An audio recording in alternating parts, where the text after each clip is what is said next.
இன்னைக்கு வந்து ஜூன் 26 உலக போதைப்பொருள் ஒழிப்பு விழிப்புணர்வு நாள்.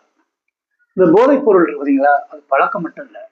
அதாவது நம்ம மனசை, நம்ம குடும்பத்தை, நம்ம சமுதாயத்தை, நம்ம பொருளாதாரத்தை அழிக்கக்கூடிய மிகப்பெரிய கொடூரமான கொடிய செயல் தான் இந்த போதைப் பொருள். அதை பத்தி தெரிஞ்சுக்கிறோம். ஹாய், ஐ எம் டாக்டர் செல்ல செந்தமிழ் செல்வன், அறநாங்கிலிருந்து. இந்த போதைப் பொருள்லாம் என்னென்ன? ஒன்று பீடி, சிகரெட்டு, கஞ்சா, ஹெராயின், கொக்கைன், அதே போல் மது, பீரு, இந்த மாதிரி இது. அதே ரொம்ப முக்கியம் வந்து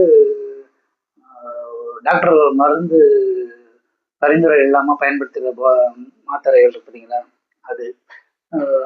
அதோட இந்த இப்போ புதுசாக இ சிகரெட்டு, வேப், இந்த நிக்கோட்டின் பயன்படுத்துகிற அந்த இதெல்லாம் இருக்குல்ல, இதெல்லாமே சுத்தமாக அவாய்ட் பண்ணுறது தான் ரொம்ப நல்லது. இதுதான் போதைப் பொருள், புகையில தான் சொல்ல முடியும். இதைத்தான் போதைப் பொருள் நம்ம அப்படி சொல்லிட்டு இருக்கிறோம்.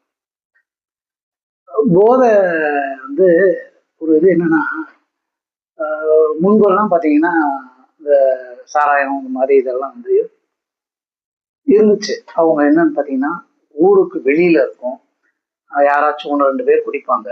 குடிச்சாலும் பயந்துக்கிட்டு பேர் கெட்டு போயிருமே அப்படின்னு பயந்துக்கிட்டு நைட்டு தான் வருவாங்க. அப்புறம் கொஞ்சம் காலம் மாறுச்சு. அப்புறம் குடிச்சிட்டு ஊருக்குள்ளே இருந்தாங்க. இப்போ என்னன்னா, நடு ஊர் மையப்பகுதியில தான் இந்த போதை கலாச்சாரம், இந்த டாஸ்மாக் இதெல்லாம் வந்து இருக்கு. இது என்னன்னா, பெருமை என்னன்னா, அரசாங்கமே இதை வந்து நடத்திட்டு இருக்கு. ஆமா, அப்புறம் எங்க போதை ஒழிக்கிறது? இதுல பெரிய இது என்னன்னா, நீங்க வந்து இப்ப இருக்கிற இளைய சமுதாயம் இருக்கு பார்த்தீங்களா, ரொம்ப மோசமா, ரொம்ப மோசம். அவங்க எல்லாம் பார்த்தீங்கன்னா, திருவிழாவா இருக்கட்டும், ஒரு இறப்பா இருக்கட்டும், இல்லை ஒரு நல்லது கெட்ட எதுவா இருந்தாலும் இந்த போதை கலாச்சாரம் வந்து அதிகமா அப்போ வந்து இருக்கு. எப்படி இப்போ இங்க வரப்போற இளைஞர்கள்லாம் என்ன போகுது?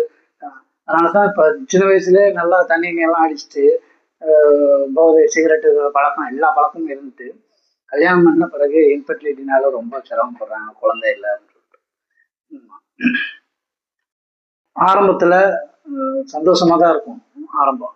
ஆனா அது போக போக வாழ்க்கையே அழிச்சிடும். ரொம்ப முக்கியம், உங்களை அழிச்சிடும், உன் குடும்பத்தை அழிச்சிடும், உன் பொருளாதாரத்தை அழிச்சிடும், சமுதாயத்துல மிகப்பெரிய கெட்ட பேரு கடைசியில ஒன்னையே அழிச்சிடும். வந்து மாறலாம்னு பாத்தீங்கன்னா,